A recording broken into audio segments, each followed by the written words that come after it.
Good afternoon students. इस video के अंतर्गत हम लोग थिंग्स यानी वस्तुओं से संबंधित वाक्य का अध्ययन करेंगे। विभिन्न प्रकार की वस्तुएं होती हैं, ऐसे वाक्य जिसमें वस्तुएं आए उसकी चर्चा होगी। नंबर 10 10वें नंबर से है। इसके पहले 1 से 9 तक पिछले वाले वीडियोस के अंतर्गत दिए जा चुके हैं। मुझसे आईना टूट गया। मुझसे आईना टूट गया। The mirror was broken by me. मुझसे आईना टूट गया। पैसिव वॉइस में the mirror was broken by me.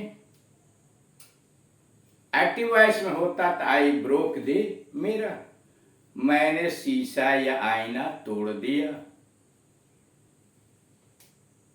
The I broke the mirror उसकी पैसिव वॉइस हो गई the mirror was broken by me. मुझसे आईना टूट गया। कृपया कुछ ठंडा लीजिए। कृपया कुछ ठंडा लीजिए। Please have something cold. अब मान लीजिए वहीं रहता, कृपया कुछ गर्म लीजिए। Please have something hot. ठंडा है तो कोल्ड, गर्म है तो hot. Please have something cold या प्लीज हैव समथिंग हॉट। अब कैसी परिस्थिति है, कहाँ आप बातचीत कर रहे हैं, उसके अनुसार आप उसका प्रयोग कर लेंगे, ठंडा या गर्म। मैंने तुम्हारी किताब नहीं देखी। देखी मतलब देखी है। I haven't seen your book. Hindi तो है मैंने तुम्हारी किताब नहीं देखी। देखी का मतलब देखी है, यहाँ प्रेजेंट परफेक्ट से अर्थ लगाया गया है। तो आई हैव नॉट और दोनों को जोड़ दिया तो हो गया हैवंट। ठीक, हैवंट का मतलब है not. I have not seen your book. I have not seen your book और दोनों को मिला दिया तो I haven't seen your book. यह संदूक बड़ा भारी है। यह संदूक बड़ा भारी है। This box is very heavy. यह संदूक बड़ा भारी है। This box is very heavy. This box is very heavy. ये सब वस्तुएं ले आओ। कोई लिस्ट मान लीजिए आपने बनाया है, नौकर को दे रहे हैं या किसी को दे रहे हैं, तो कह रहा है ये सब वस्तुएं ले आओ। ठीक, आपने एक पर्ची बना दिया है या उसे समझा दिया क्या क्या सामग्री कितना ले आना है। ये सब वस्तुएं ले आओ। Bring all these things. Bring all these things या get all these things. Get all these things. Bring all these things या गेट ऑल दीज थिंग्स। ये सब वस्तुएं ले आओ। ब्रिंग ऑल दीज थिंग्स या गेट ऑल दीज थिंग्स। इन चीजों को बांध दो। इन चीजों को बांध दो। Pack this things. इन चीजों को बांध दो। Pack this things. इन चीजों को मतलब these things. Pack these things अथवा pack these articles. Pack these articles. वस्तुओं के लिए थिंग्स भी हो जाएगा या आर्टिकल्स भी हो जाएगा। तो इन चीजों को बांध दो।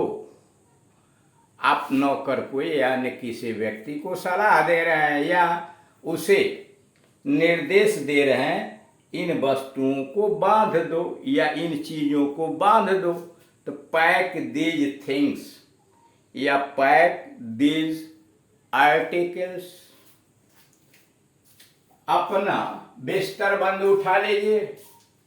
अपना बिस्तर बंद उठा लीजिए। Please carry your holders,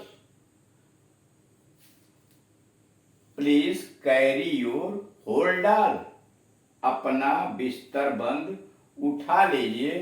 please carry your holder. वह अपना सब सामान लेकर घर से चला गया। वह अपना सब सामान लेकर घर से चला गया। He left his home, bag and baggage. वह अपना सब सामान लेकर घर से चला गया। He left, चला गया। He left his home, उसने अपना घर छोड़ दिया। He left his home, उसने घर छोड़ दिया। With bag and baggage नहीं लिखेंगे, बल्कि bag and baggage. He left his home with bag and baggage गलत है, इसलिए कि बैग एंड बैगेज का मतलब ही होता है बोरिया बिस्तर सहित, साजो सामान सहित। तो इसलिए यहाँ विथ लगाना गलत है। He left his home bag and baggage. अब आइए, सामान कम लेकर चला। यात्रा के समय निर्देश दिया जा रहा है, सामान कम लेकर चलें। यू शुड ट्रेवल लाइट, सामान कम लेकर चलें। You should travel light. उसको सुंदर वस्तुओं से बहुत लगाव है, उसको सुंदर वस्तुओं से बहुत लगाव है। He is fond of beautiful things, उसको सुंदर वस्तुओं से बहुत लगाव है। He is fond of beautiful things, मतलब उसे सुंदर वस्तुएं बहुत पसंद हैं, उसको सुंदर वस्तुओं से बहुत लगाव है। या वह सुंदर वस्तुओं का शौकीन है, बहुत लगाव है का मतलब शौकीन है। He is fond of beautiful things, he is fond of beautiful things। यह कपड़ा मजबूत लगता है, यह कपड़ा मजबूत लगता है। This cloth appears durable, मजबूत टिकाऊ। यह कपड़ा मजबूत लगता है। This cloth appears durable। बर्तनों को वापस फट्टे पर रख दो, बर्तनों को वापस फट्टे पर रख दो। Put the utensils back on the shelf, बर्तनों को वापस फट्टे पर रख दो। Put the utensils back on the shelf, put the utensils back on the shelf। आप अपने कमरे में हरा रंग करा लीजिए, आप अपने कमरे में हरा रंग करा लीजिए। Get your room painted green, आप अपने कमरे में हरा रंग करा लीजिए। Get your room painted green. आपने अपने घर में सफेदी करा ली, क्वेश्चन पूछा जा रहा है, आपने अपने घर में सफेदी करा ली। Have you get your house white washed, आपने अपने घर में सफेदी करा ली। Have you get your house white washed, have you get your house white washed. मुझे अपने फर्नीचर की मरम्मत करानी है, मुझे अपने फर्नीचर की मरम्मत करानी है। I have to get my furniture repaired, मुझे अपने फर्नीचर की मरम्मत करानी है। I have to get my furniture repaired, मुझे अपने फर्नीचर की मरम्मत करानी है। I have to get my furniture repaired, repaired मरम्मत।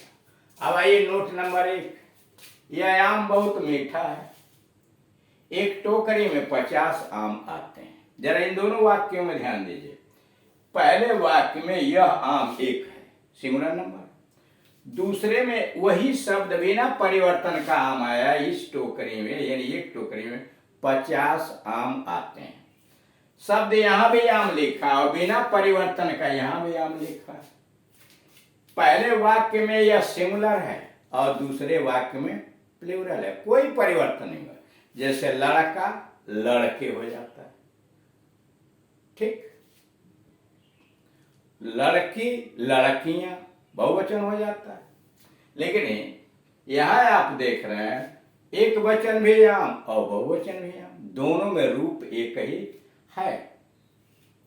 ठीक उसी प्रकार से जैसे हिंदी में कुछ शब्द एक वचन में भी वही रहते हैं, बहुवचन में भी वही रहते हैं, अंग्रेजी में भी कुछ ऐसे शब्द हैं जो सिंगुलर और प्लूरल में एक सा रहते हैं, कोई परिवर्तन नहीं होता। प्रयोग के अनुसार क्रिया उनके साथ सिंगुलर प्लूरल की लग जाती है। जैसे डियर है, शिप है, चाइनीज है, हेयर इत्यादि।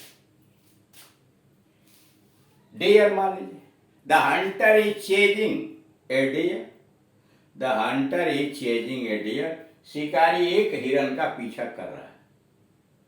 और 5 deer are grazing in the field, 5 हिरन मैदान में चल रहे हैं। 5 डियर आर ग्रेजिंग, डियर का डियर्स नहीं होगा, वैसे ही शिप का शिप्स नहीं होगा, चाइनीज का चाइनीज नहीं होगा और हेयर का हेयर्स नहीं होगा, ठीक, हेयर ही रहेगा। 10 हेयर्स, तो हेयर्स नहीं चलेंगे, 10 hare. Note number 2, dozen score, score का मतलब कौड़ी। ग्रोस, 144 की संख्या को ग्रुस कहते हैं, ग्रुस। ग्रॉस 100,000 जानते हैं, सैकड़ा, हजार। जब एडजेक्टिव के रूप में आते हैं तो यह सिंगुलर ही प्रयोग रहते हैं। एडजेक्टिव में कब आते हैं? जब इनके पहले संख्या आती है, यानी 100, डोजन, स्कोर बीच में आते हैं और इनके पहले नाउन के पहले आते हैं और उसके पहले अगर संख्या दी गई है, नंबर 2, 3, 4, 5 इत्यादि, तब तो ये सिंगुलर रहेंगे। और अगर क्रिया विशेषण के रूप में आए तो प्लूरल रहेंगे। जैसे 2 डोजन एग्स, डोजन बीच में आया, इसके पहले संख्या आ गई तो डोजन्स नहीं लिखेंगे, 2 dozen eggs, 10 dozen eggs, 500 rupees, hundreds नहीं, 500 रुपीज, 10,000 रुपीज। लेकिन क्रिया विशेषण के रूप में प्रयोग करेंगे तब तो बहुवचन का होगा, यानी उसके पहले अगर संख्या नहीं आई है तो आप लिखेंगे डोजन्स ऑफ एग्स, दर्जनों अंडे, डोजन्स ऑफ एग्स। तो इस तरह से देख रहे हैं कुछ शब्द सिंगुलर और प्लूरल में एक तरह का रहते हैं। Thank you.